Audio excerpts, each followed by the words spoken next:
હું દાબેલીની લારી ચલાવી રહી હતી. એક યુવાન રોજ મારી લારી ઉપર દાબેલી ખાવા માટે આવતો. એક દિવસ તેણે કહ્યું કે તેને રહેવા માટે જગ્યા જોઈએ છે. મેં તેને મારા ઘરે એક રૂમ ભાડે આપ્યો. પણ એક દિવસ ઘરે કોઈ નહોતું ત્યારે તે યુવાન મારા ઘરે આવ્યો અને મને કહેવા લાગ્યો કે, તો નમસ્કાર મિત્રો, મારું નામ પ્રીતિ છે. હું અમદાવાદના એક નાનકડા વિસ્તારમાં રહું છું. મારી ઉંમર 28 વર્ષની છે. હું એક વિધવા છું અને મારી પાસે 1-2 વર્ષની નાનકડી દીકરી છે જેનું નામ છે બંસી. બંસી મારું બધું છે. તેના હસવાથી મારું ઘર રોશન થાય છે. પણ આ હસવાની પાછળ એક લાંબુ દુઃખ છુપાયેલું છે. મિત્રો, વાર્તામાં આગળ વધતા પહેલાં તમને જણાવી દઉં કે આ વાર્તા ફક્ત કાલ્પનિક છે.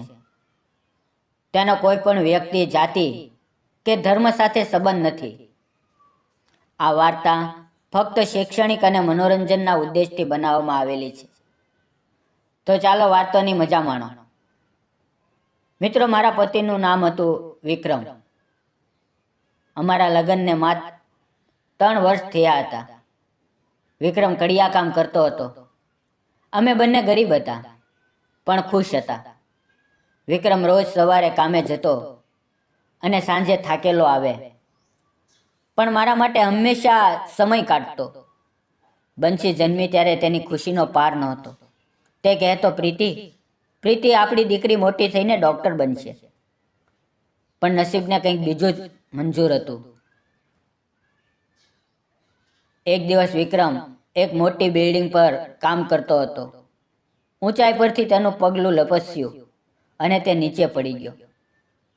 હોસ્પિટલમાં લઈ ગયા પણ બચાવી શક્યા નહીં.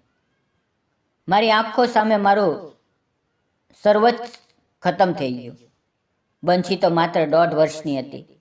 વિક્રમના મોત પછી મારા સાસરિયાએ મને કહ્યું, તું અમારી સાથે રહે. પણ હું જાણતી હતી કે ત્યાં મારું મન નહીં લાગે. મેં થોડા પૈસા બચાવ્યા હતા. બંસીને લઈને હું મારા માતા પિતાના ઘરે આવી ગઈ. પણ ત્યાં પણ બોજ લાગવા લાગ્યો. મારી માએ કહ્યું, પ્રીતિ, તું કંઈક કર. તારે બંસી માટે જીવવું પડશે. મને રસોઈ બનાવવાનું ગમતું હતું. ગામમાં હું દાબેલી બનાવતી અને બધાને ગમતી. મારી પાસે થોડા પૈસા હતા. મેં એક નાનકડી લારી ખરીદી, બંસીને મારી માને સોંપી અને હું શહેરના એક ચોકમાં લારી મૂકવા લાગી. મિત્રો, પહેલા દિવસે માંડ 10 દાબેલી વેચાઈ. હું નિરાશ થઈ પણ હાર ન માની. મેં મારી દાબેલીમાં ખાસ મસાલો નાખ્યો, થોડો ગરમ, થોડો ખાટો અને લસણની ચટણી. લસણની ચટણી એવી કે મોંમાં પાણી આવી જાય. ધીમે ધીમે લોકો આવવા લાગ્યા. આ દાબેલી તો જબરદસ્ત છે એવું સાંભળતી ધીમે ધીમે મારું નામ થઈ ગયું, પ્રીતિની દાબેલી. પણ હવે એકલા હાથે સંભાળવું આ બધું મુશ્કેલ હતું. સવારે બજારે જવું, બટાકા ઉકાળવા, મસાલો તૈયાર કરવો અને પછી આખો દિવસ લારી ઉપર ઊભા રહેવું. સાંજે શરીર તૂટી જતું. મેં વિચાર્યું, કોઈ મદદગાર રાખી લઉં. મેં લારી પાસે એક બોર્ડ લગાવી દીધું, મહેનતુ અને વિશ્વાસુ માણસ જોઈએ. એક સવારે 11 વાગ્યે એક યુવાન આવ્યો. સાદા કપડાં પણ ચહેરો સાફ અને આંખોમાં ચમક. તેણે દાબેલી ખાધી અને બોર્ડ જોયું. પછી મારી પાસે આવ્યો અને બોલ્યો, તમારે કામગાર જોઈએ છે? મેં કહ્યું, હા, પણ તું કોણ છે? તે બોલ્યો, મારું નામ રાજુ છે. ગામડેથી આવ્યો છું. નોકરી શોધું છું. ગ્રેજ્યુએટ છું. MPSCની તૈયારી કરી છું. મેં તેને ધ્યાનથી જોયો. તેના ચહેરા પર ઈમાનદારી દેખાતી હતી. મેં કહ્યું, અહીં સખત મહેનત છે. સવારે 6 વાગ્યે આવવું, બટાકા છોલવા, મસાલો બનાવવો અને ગ્રાહકો સંભાળવો. રાજુ હસ્યો. હું ગામડામાં ખેતરમાં કામ કરતો. મારી માટે આ તો સરળ છે. મને શીખવાડશો તો હું બધું કરીશ. મેં પૂછ્યું ક્યાં રહે છે? તે થોડો ચૂપ રહ્યો, પછી બોલ્યો, દોસ્ત સાથે. ત્યાં પણ રહેવામાં તકલીફ છે. શાંત ઓરડો મળે તો સારું, મારે વાંચવું પડે છે. મારા ઘરમાં 2 ઓરડા હતા. એકમાં હું અને બંસી રહેતા હતા, બીજો ઓરડો ખાલી હતો. મેં કહ્યું, તું મારી ત્યાં રહી શકા છો, પણ નિયમ પાળજે. મારી દીકરી છે, હું એકલી છું. રાજુએ આંખોમાં જોઈને કહ્યું, વિશ્વાસ રાખો, હું તમને ક્યારેય ફરિયાદનો મોકો નહીં આપું. મેં કહ્યું, તને પગાર 10,000 રૂપિયા આપીશ, રહેવું અને ખાવાનું ફ્રી. રાજુ ખુશ થઈ ગયો અને તો બોલ્યો, હું કાલથી આવીશ. બીજે દિવસે રાજુ સવારે બરાબર 6 વાગ્યે આવ્યો. મેં તેને દાબેલી બનાવતા શીખવાડ્યું. બટાકા મેશ કરવા, મસાલો ભરવો, લાલ ચટણી લગાવવી અને સૌથી મહત્વનું, ગ્રાહકોને હસીને આપવું. રાજુ બધું કામ ઝડપથી શીખી ગયો. તેની મુસ્કાનથી ગ્રાહકો ખુશ. બાળકો તેને રાજુ કાકા કહેવા લાગ્યા. સાંજે ઘરે આવ્યો. મેં બંસીને બતાવી. બંસી ડરતી હતી, પણ રાજુએ તેને ખોવામાં લીધી અને કહ્યું, આ તો મારી નાની દીકુ છે. બંસી હસી પડી. રાજુ રોજ તેની સાથે રમતો, તેને ગોદમાં લઈને ગીત ગાતો. બંસીના ચહેરા પર હાસ્ય જોઈને મારું હૃદય ભરાઈ આવતું. રાજુ સવારે લારી પર કામ કરે, સાંજે વાંચે. તેની મહેનત જોઈને હું પ્રભાવિત થતી. એક દિવસ મેં પૂછ્યું, રાજુ, તું આટલી મહેનત કેમ કરે છે? તે બોલ્યો, મારા મા બાપ ગામમાં છે, હું તેમને સારું જીવન આપવા માંગુ છું, અને તમે મને આશરો આપ્યો. હું તમારો ઋણી છું. પણ એક દિવસ હું બીમાર પડી. તીવ્ર તાવ, શરીર તૂટી ગયું. બંસી રડતી હતી. રાજુ લારી પરથી ઘરે આવ્યો. મને પથ્થરીમાં જોઈ તે કંઈ ન બોલ્યો.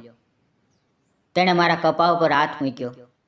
પછી ડૉક્ટર બોલાવ્યા, દવા લાવ્યો. પછી રસોડામાં ગયો અને ખીચડી બનાવી. મેં કહ્યું, રાજુ, તું લારી સંભાળ. તે બોલ્યો, તમે ચિંતા ના કરો, હું લારી પછી જોઈશ. તેણે બંસીને ખવડાવી. મને ચમચીથી ખીચડી ખવડાવી. મારી આંખોમાં આંસુ આવી ગયા.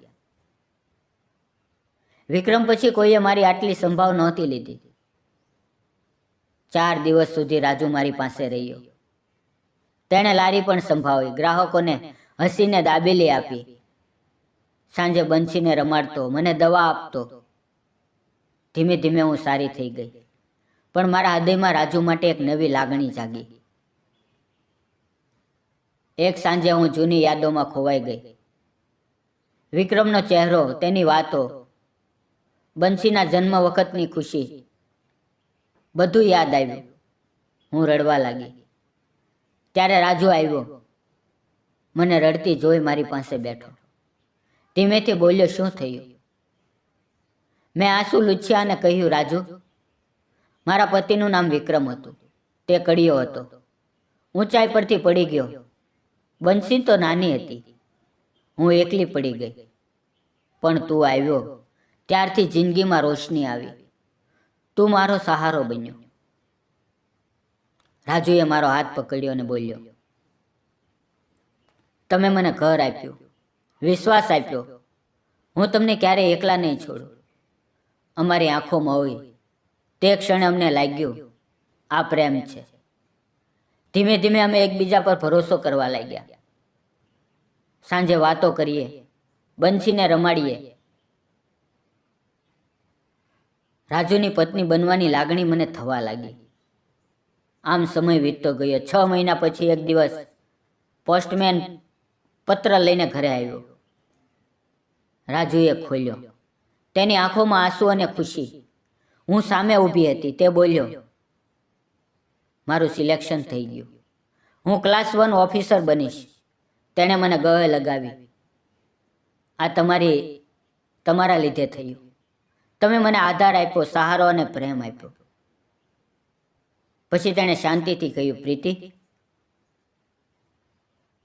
હું તારી સાથે જીવન વિતાવવા માંગુ છું. બંસીને મારી દીકરી બનાવવા માંગુ છું. શું તું મારી સાથે લગ્ન કરીશ? મારું હૃદય ધડકી ઉઠ્યું. મેં તેની આંખોમાં જોયું. તેનામાં વિક્રમનો પડછાયો નહોતો, પણ એક નવો સહારો હતો. મેં હા કરી. પછી અમારા લગ્ન સાદી રીતે થયા. બંસીએ રાજુનો હાથ પકડ્યો અને પાપા કહ્યું. રાજુએ બંસીને ખોવામાં લીધી. મારી આંખો ભરાઈ આવી. આજે અમે 3 જણાનો નાનો પરિવાર છીએ. દાબેલીની લારી હજુ પણ ચાલે છે, પણ હવે રાજુ અને હું સાથે મળીને સંભાળીએ છીએ. દોસ્તો, જીવનમાં મુશ્કેલીઓ આવે પણ હાર ન માનો. એક મહિલાને સહારો આપવો એ માનવતા છે. પ્રીતિ એકલી હતી, પણ રાજુએ તેને નવું જીવન આપ્યું. પ્રેમ એ સંબંધ નથી, એ આશા છે, જે મરી ગયેલી જિંદગીને ફરીથી જીવંત કરે છે. મિત્રો, તમને આ વાર્તા કેવી લાગી? કોમેન્ટ કરીને જરૂર જણાવજો. અને હા, કોઈ વિધવા કે એકલી મહિલાને સહારો આપવાનો મોકો મળે તો ચૂકશો નહીં. મિત્રો, વિડીયો પસંદ આવ્યો હોય તો લાઇક, શેર અને સબસ્ક્રાઈબ કરવાનું ભૂલશો નહીં. મિત્રો, વિડીયો પૂરો જોવા બદલ આપ સૌનો ધન્યવાદ.